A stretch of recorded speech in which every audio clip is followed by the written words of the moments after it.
Iran is now using JD Vance's own book to mock Donald Trump as America faces accusations of sliding toward another military defeat. I think a lot of Americans, especially in my generation, who are worried about forever endless conflicts, we have to remember, I think you said 11 weeks, a big chunk of that has been a ceasefire. This is not a forever war. We're going to take care of business and come home. That's what the president's promised, and that's exactly what he's going to deliver. Hillbilly 2 is coming, warned Iran's lead negotiator, issuing a chilling message aimed directly at the United States and its leadership. As questions grow over who is truly paying the price for Trump's war, Tehran is pointing straight to passages from Vance's memoir for answers. Iran's lead negotiator has openly taunted Americans as diplomatic momentum in the peace talks with Washington continues fading rapidly. Mohammad Bagher Ghalibaf used JD Vance's memoir Hillbilly Elegy to attack America's military campaign against Iran. The Iranian parliament speaker claimed ordinary Americans are now paying the heavy price for Donald Trump's confrontation with Tehran. Ghalibaf quoted passages from Vance's memoir while highlighting what he described as America's growing political and military losses. In the book, Vance wrote that the United States had become trapped in two unwinnable wars while continuously losing soldiers. The Iranian official warned Americans that Hillbilly 2 is coming as a consequence of Trump's actions toward Iran. Ghalibaf also accused oligarchs and war merchants of pushing the United States deeper into conflict with Tehran. The Iran parliament speaker said, and I quote, "We felt trapped in two unwinnable wars and a disproportionate share of fighters came from our neighborhood." JDV, Hillbilly Elegy, Chapter 11. Hillbilly 2 incoming. America's poor and forgotten will foot the bill for the oligarchs, Diamond the Demon, and the Beltway war merchants. End quote. Ghalibaf also reportedly claimed that Iran's military establishment is quietly rebuilding and replenishing its strategic arsenal. According to Hindustan Times, the Iranian parliament speaker released an audio note outlining Tehran's renewed wartime strategy. Ghalibaf further argued that Trump's conflict with Iran has fueled economic frustration and public discontent inside the United States. The senior Iranian negotiator claimed that America's leadership is now trapped in what he described as a strategic dilemma. The Iran parliament speaker said, and I quote, "The enemy is caught in a strategic dilemma. We must correct the enemy's miscalculations by strengthening our preparedness for a powerful response to any possible attacks. We must make the enemy lose hope in Iran's surrender, so that it is forced to accept the legitimate demands of the Iranian people in negotiations. We will make the enemy regret any renewed aggression against Iran." End quote. The warning came shortly after Donald Trump admitted that tensions between Washington and Tehran remain at a borderline stage. President Donald Trump says the negotiations sit on a borderline between a lasting peace and renewed conflict, warning that the outcome could go either way. Trump adds that an agreement could arrive very quickly, possibly within the next few days, as negotiators work to close remaining gaps. Iran spokesman Ismail Baqai confirms Tehran has received Washington's latest proposal and is carefully reviewing the terms before responding. The new U.S. proposal reportedly demands tougher nuclear restrictions from Iran in exchange for the phased release of frozen Iranian funds. Baqai reiterated Tehran's position that any deal must include the release of frozen assets and the removal of shipping restrictions, calling those points non-negotiable. Pakistan has stepped up mediation efforts, dispatching senior officials to Tehran twice in the past week to help bridge differences and keep talks moving.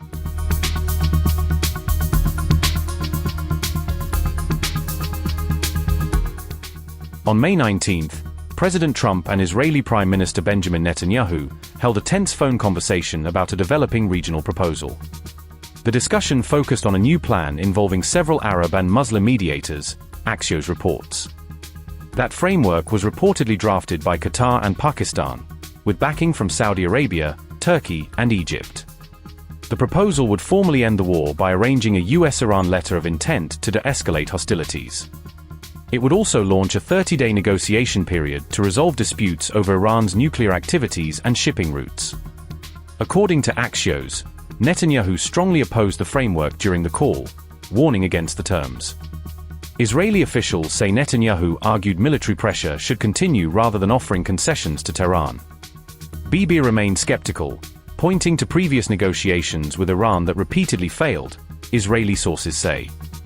Meanwhile, Iran's parliamentary speaker Mohammad Bagher Ghalibaf accused the US of preparing conditions for another war. Ghalibaf warned Tehran would deliver a forceful response to any future US or Israeli attacks. Those threats came as Trump announced he had called off an attack on Iran at the request of Arab leaders. Have to respond after you said yesterday you're about an hour away from making a decision. Where does that stand today? Have you heard anything from them? It's right on the borderline, believe me. If we don't get the right answers, it goes very quickly. We're all ready to go. We have to get the right answers. It would have to be a complete 100% good answers. And if we do, we save a lot of time, energy, and lives, most importantly. How long will you wait? Could go very quickly. Or a few days. It could be a few days, but it could go very quickly. Iran is a defeated nation. We're dealing with some people, and I must tell you, we're dealing with some very good people. We're dealing with people that are, I think, far more reasonable than the people that are really no longer with us. We're dealing with some people with talent, with good brain power, and we're pretty impressed by it. So hopefully those people will make a deal that's going to be great for everybody. Are you getting tired of the But I don't know. Do I get what? I never get tired. But what I like to do, if I can save war by waiting a couple of days, if I can save people being killed by waiting a couple of days, I think it's a great thing to do.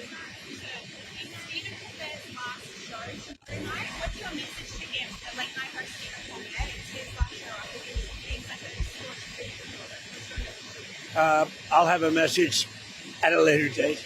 Okay. Sir, on Iran, did the U.S. offer Iran oil sanctions relief during these talks, as the Iranian TV has reported? No, I haven't heard that. No. I'm not doing any relief until they sign an agreement. When they sign an agreement, we can get that place built up again and have something that's really a good country for the people. But no, we haven't offered anything. The rise of AI, they're worried that their kids are not going to be able to have jobs someday because AI will I'll tell you, AI has been amazing because right now we have more jobs, more people working right now in the United States by far than we ever had before. And outside of the war, and I assumed the economy was going to go down, the stock market would go down 20-25%. It's actually up. The stock market is higher now than it was before I started the Iran situation. And on the Iran, I had no choice because they were going to have a nuclear weapon. We're not going to give them a nuclear weapon. But that's going to end soon, one way or the other. Oil is going to come tumbling down. There's so much oil. We have 1,600 ships in the Strait that are loaded up with oil that are going to be coming out very soon. So we'll have to see. But the military has been unbelievable. The blockade has been infallible. Not one ship has gotten through the blockade. 37 have tried. They all wish they didn't. Earlier on May 19th, US Vice President JD Vance also claimed that the conflict involving Iran would not continue indefinitely. You and the president ran on a platform that included no new wars, cutting gas prices, cutting inflation. What do you say to the people who are going to the polls today and who feel like those promises are unkept? Well, I'd say a few things. First of all, we've delivered great wins for the American people. We ran on delivering tax cuts to the American people, which we did, the largest tax cuts in American history. We ran on cutting taxes, particularly on people who were working on overtime, working on tips. We cut taxes for those Americans. We ran on the promise of bringing investment back into the United States of America, that rather than factory closures, we were going to have factories opening. And we've seen both construction jobs in manufacturing, but also manufacturing jobs have great rebounds under the Trump administration and under our leadership. We are very aware that because of what's going on in the Middle East, gas prices have gone up and a lot of Americans are struggling because of that. Our view is that it is a temporary increase. We're taking a number of steps to try to push back against it and try to ensure that Americans are paying as little at the pump as possible. But I feel quite confident after we've taken care of business in the Middle East, those prices are going to come down. And there have been a lot of prices, as you know, a lot of prices from rent to housing, where we still got a lot of work to do, but we do see some real progress made across the economy on pricing, but also on people's jobs. Okay. I have John. I'm going to call on John. I'm just going to start calling John Rosh. John Ross at the Daily Mail. Yes. Great to see you. Thank you. Great to see you too. Thank you. So Trump initially said that the war would last 6 weeks. We are now, it's been going on for 11 weeks and 3 days. What's your message to the American people as to why it's gone on so long and it hasn't ended yet? Well, first of all, the president said it's going to be a short-term operation, and I think that has proven out to be true. The active period of conflict lasted about 5.5 weeks, and now we've been in the ceasefire where we're trying to get a negotiated settlement that gets the American people the things that we need for our national security. So I've said before that we're going to go one of two options here. We're going to have a good settlement that actually gets the American people what they need, or we're going to go back to a kinetic operation. Obviously, the president prefers to get that settlement. I think the Iranians prefer to get that settlement. But regardless of what direction the president ultimately goes down, whatever he ultimately decides, I think it's important for the American people to know two things. Number one, it will be for their security and their prosperity. That's why we're doing this. And number two, this is not going to be the sort of thing that lasts forever. I think a lot of Americans, especially in my generation, who are worried about forever, endless conflicts, we have to remember, I think you said 11 weeks, a big chunk of that has been a ceasefire. This is not a forever war. We're going to take care of business and come home. That's what the president's promised, and that's exactly what he's going to deliver. Go ahead. Yes.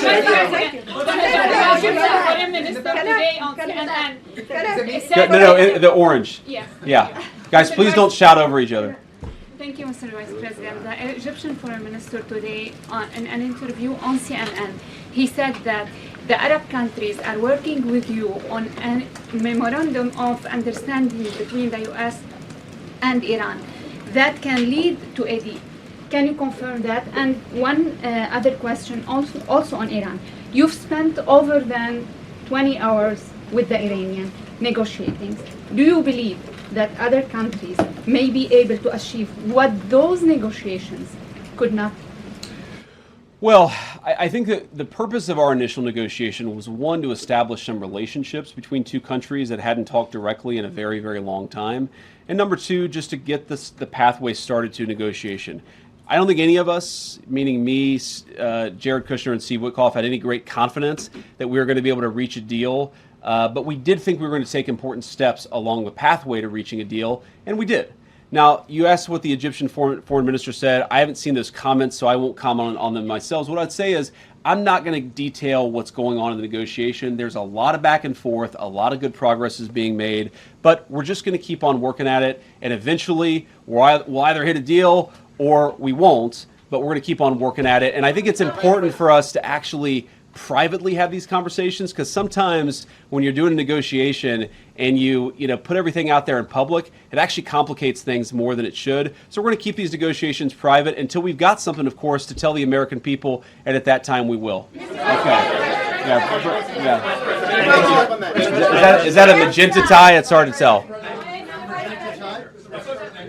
It's like a purple tie there, right? Thank you, Mr. Vice President. So this guy insists that he has the real purple tie. So I'll give you a question too. Go ahead. Thank you, Mr. Vice President. Two questions for you, one on Iran and one on China, given the President's trip last week to Beijing. On Iran, you met on April the 11th with Iranian negotiators, including the foreign minister. Is it your sense, Mr. Vice President, that they're just stringing the U.S. along? That's the sense from lawmakers from both parties. And then on China, you come from a state that manufactures a lot of automobiles. Is it your sense that within this term that you have with the President, that China-branded vehicles will be sold right here in America? Well, I think that what the president has shown a willingness to do, unlike any president in my lifetime, is to protect the American automotive industry. We are not going to let the American automotive industry disappear. There are a lot of ways in which we've reinvested, in which we've tariffed foreign competitors to ensure that American car workers, American auto workers, and the products they develop are going to be made right here in the United States of America and also available right here in the United States of America. And I think it's important for just the American people. I want to make this point. Car manufacturing is one of those skills that when it disappears, it's hard to regain.